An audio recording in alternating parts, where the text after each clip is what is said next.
Hello, welcome to Mchungaji Mtandaoni, a companion in your spiritual journey. This week, Valentine's week. How prepared are you? Are you ready for the activities of this week? I remember a couple of years ago, that song by Kabusa Oriental Choir. You remember it? Valentine's is coming. Where is your boyfriend? You're sitting at home. You are so lonely. Abena, where is your boyfriend? Your mates are getting flowers. You are so lonely. And this song, it trended like crazy. People were posting each other. People were posting this song, showing different sections. It really resonates with the feelings that people have during Valentine's. This is a time when memes are going around. I have observed memes on different platforms. People talking about, hey, please don't disturb us on Valentine's, or I wish it could rain, on Valentine's and ruin the joys of people. People are saying, I'm going to post you the embarrassing photos if you're not getting me anything for Valentine's. I just saw one post that said that showed the graph that the florists are the happiest during this time. And people usually go all out. You see, even I decided to wear. I think you can relate. You can see. I tried to look for a shirt which is fitting the colors of the week, and I found this shirt that I had in one of the conferences for women ministry, women in mission. So this week is so interesting. Now, we have different camps of people. There are those who will celebrate it publicly, and show it all kinds of things. There are those who will do it secretly. And then there are those who are going to be like, oh, this is pagan practice, don't do it, you are worshiping the pagan gods, and all these camps are there. So how do we meddle? How do we go about Valentine's? And so comes the title, Can You Be My Valentine? And so when you look at the history, actually the origin, when I tried to research the origins of Valentine's Day, they are quite vague. There isn't a specific origin, but we know that Valentine's Day is a day when lovers express their affection with greetings and gifts and flowers and all the types of things. Now, there are mainly two major views of the origin of Valentine's. One, they say that it was a Roman festival of Lupercalia, which was held in mid-February, and they celebrated the coming of spring, which included fertility rites and pairing of women with men by lottery. So you could see it's quite a pagan practice, one of the theories of the origin of Valentine's Day. Now, there is another theory that they say that by the 5th century AD, it was renamed, they banned it, and it was renamed after Saint Valentines, which was a Christian priest martyr who was martyred around 270 AD by Claudius II Gothicus, and he had befriended the jailer's daughter, and the daughter was healed, from a blindness from Saint Valentine, and so he used to write her letters and signing them from your Valentine. And there's another theory that Saint Valentine of Terni was a bishop who defied the emperor's orders and secretly married couples to spare the husbands from war. So you could see that there is different theories as to where it began, but by 1500s, messages and Valentines began appearing, and 1700s, especially in the Western countries, cards were printed and which are saying Happy Valentine's Day and etc.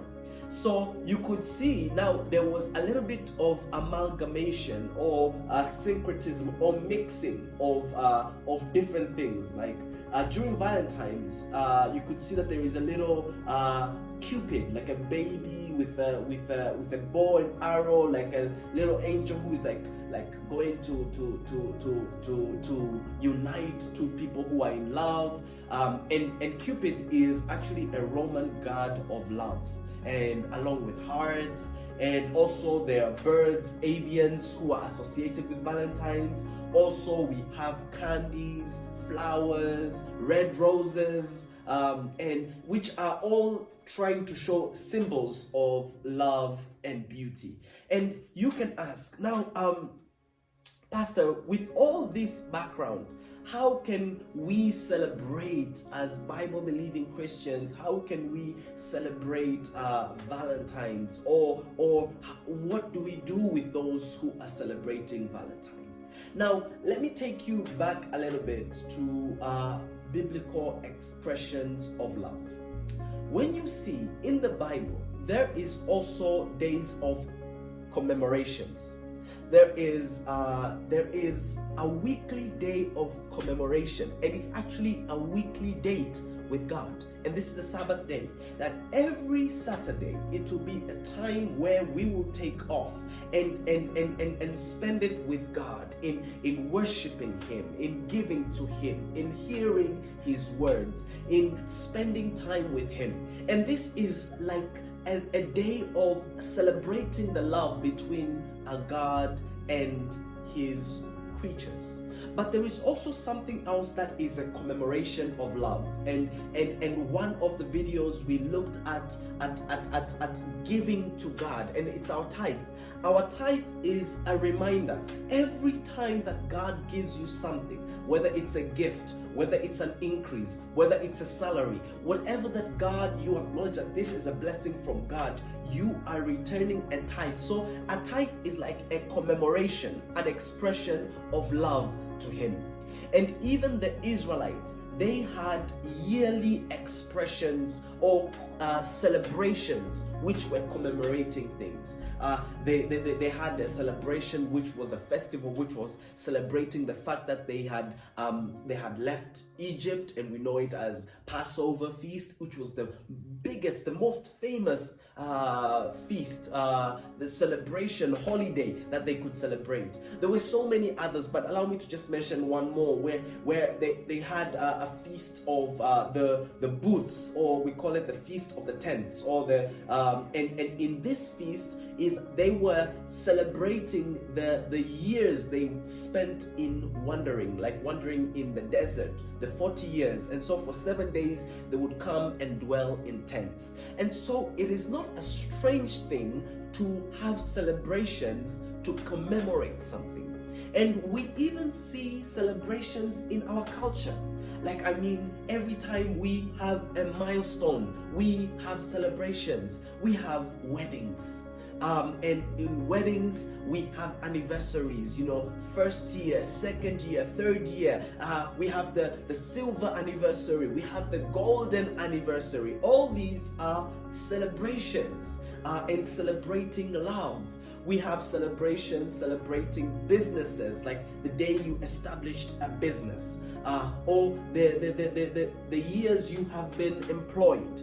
We have birthdays, and sometimes if you miss the birthdays of your loved ones, things can go upside down. You've forgotten a special day to commemorate. It's not the day that they were born, but it's a day that commemorates the day that the loved one, or a child, or a friend was born.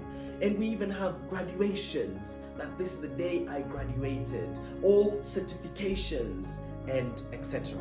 And so the problem that we have is not in the celebration of love itself, but what and how are you celebrating? How are you celebrating? What are you associating your celebration with? I want to propose 3 principles that we could use when we are celebrating love. I know that some of us, even if we don't say it out loud, we are going to celebrate on the 14th. We are going to celebrate our loved ones, even by a greeting, even by a little gift, even by showing expression. Some will go out and etc. And as Christians, we need to check our motives, and this is the first principle. Check your motives. Why are you celebrating this love? Are you celebrating because of peer pressure? You know, there are ladies who are asking their husbands, like, what are we doing on the Valentine's Day? Or you could even find that there are people who are, when you see your friends are doing things and you feel like as though you also need to do something. There is sometimes people are doing it because of pride. They want to show that they have money.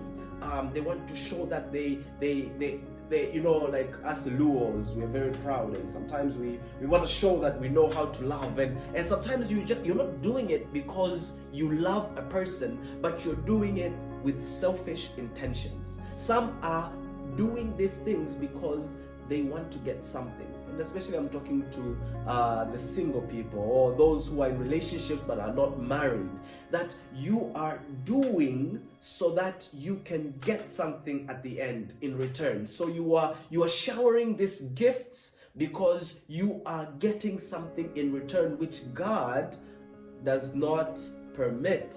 You know what I'm talking about? And sometimes this is not the right motive. When you look at the book of 1 Corinthians, the book of 1 Corinthians, it tells us something about love. It tells us in 1 Corinthians 13, verses 4, it says, love suffers long and is kind. Love does not envy. Love does not parade itself. Love is not puffed up, does not behave rudely, does not seek its own, is not provoked, thinks no evil, does not rejoice in iniquity, but rejoices in the truth, bears all things, believes all things, hopes all things, endures all things. Love never fails. Love in the Bible is portrayed through our action, and it's not actions which are done on one day. It is actions which your life is showing, because your motives are rooted from the maker of love, who is God. That's why 1 John chapter 4 verses 8 says that he who does not love does not know God, because God is love. God is love itself. And that is the root of us celebrating any form of love any time of the year, and even celebrating it on the 14th of February.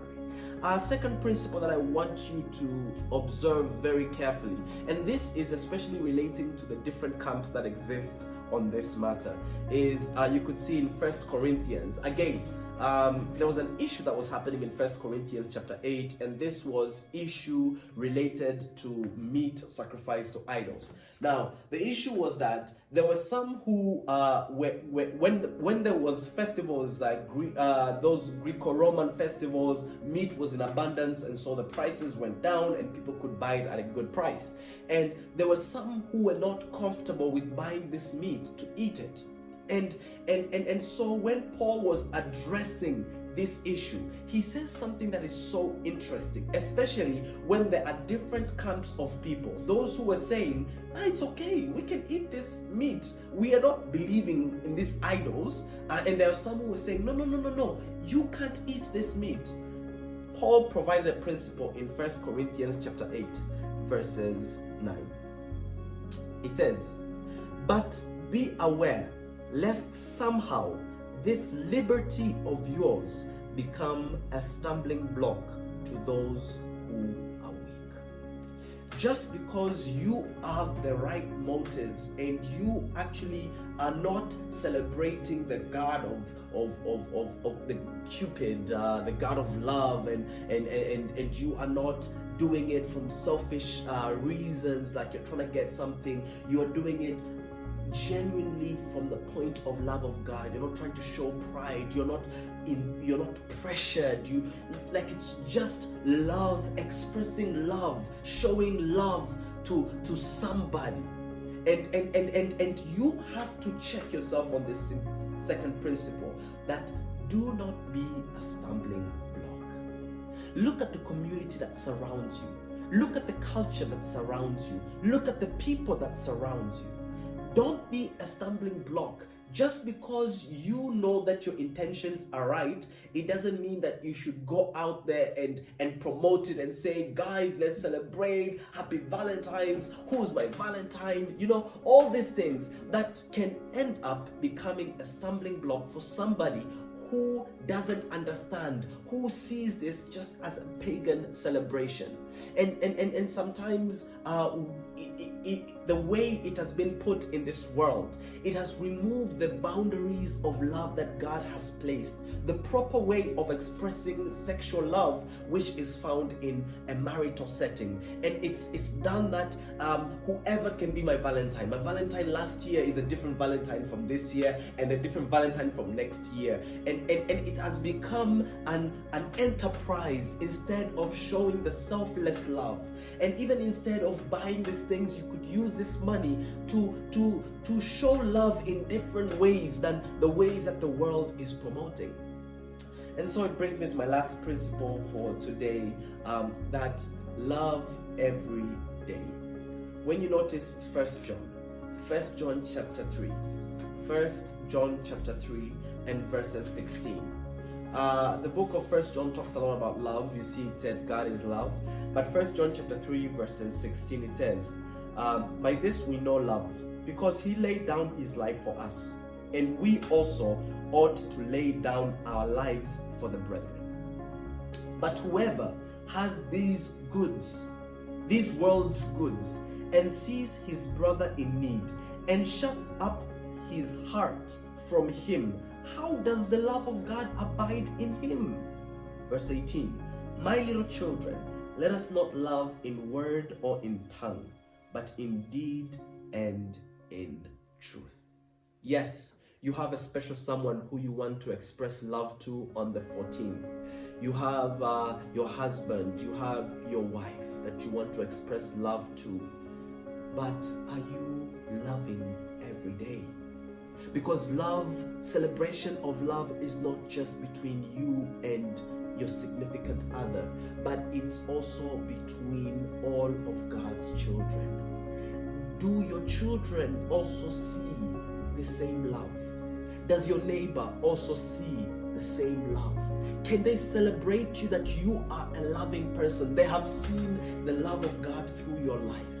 That you have really truly been love to them because God has loved you. Because this is the foundation. It's not about a day. Yes, we can be celebrating these days, but are you truly loving? And does it really wake you up to realize that actually I'm not supposed to only love this significant other, but I am supposed to show my love to everyone who needs the love from God. So as you celebrate this year, I pray that your celebration will be done with the right motives. I pray that you will not be a stumbling block, and I pray that you will be loving every day, because this is what God has called us to be loving. And even when we are celebrating, may these celebrations not be done from a point of pride and extravagance, but a point of simplicity and love, because God wants us to be proper stewards of the love that He has given us and what we are doing with it. Join us again next time as we'll be exploring more truth as we journey together towards heaven. Remember to like, share, and subscribe to the YouTube channel. Follow us on Instagram. We also have a page on Facebook and TikTok. And if you have any questions, feel free to drop them down below and let us know. Do you agree? Do you agree with what we have shared? What points of views do you have? And let's have a discussion, because this is a point where we can discuss together. We can grow together in our journey towards heaven. Thank you. and welcome back again.